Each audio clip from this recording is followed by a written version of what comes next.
In my last video, I discussed studies that show a single meal high in saturated fat can impair artery function in men, as measured in the arm, but what we're more concerned about is blood flow to the wall of the heart.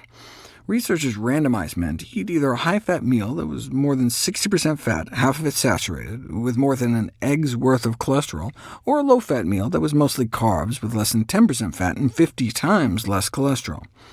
Here's a Doppler recording of the left anterior descending coronary artery, known as the widowmaker, before the high-fat meal. Nice strong signal, squeezed down within hours after eating. This was taken 5 hours after the high-fat meal. The coronary flow reserve decreased after a single high-fat meal, but not after a low-fat meal with the same number of calories. What does this coronary reserve mean? If part of a coronary artery is blocked for any reason, the surrounding vessels expand. That extra expansion capacity is called the coronary flow reserve, and it's clamped down within hours of eating a fatty meal, undermining the heart's ability to compensate for clogged arteries. That's how a high-fat meal affects blood flow to the heart.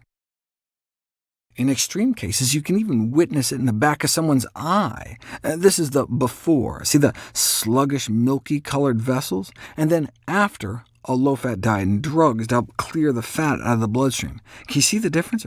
Their blood before looked like a milkshake. What happens if you exercise, though, right after that high-fat meal?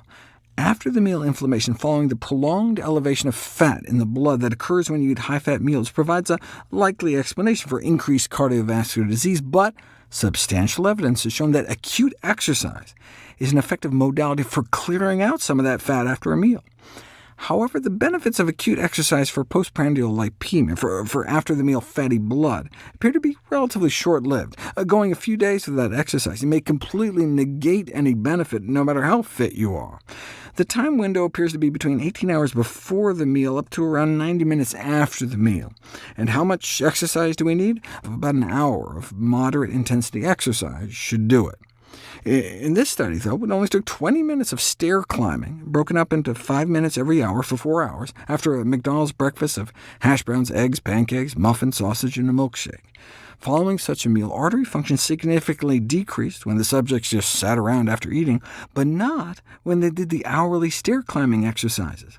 In conclusion, hourly exercise may attenuate the negative effects not only of prolonged sitting, but also of high-fat meal intake, suggesting that stair climbing should be incorporated as an easily accessible lifestyle strategy to protect artery function.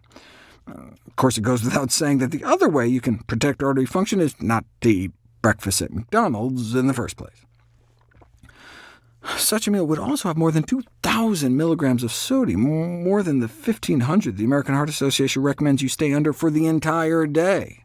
Give someone a meal with even less salt, a third less, and that alone can still impair artery function within an hour of consumption, even independent of the increase in blood pressure.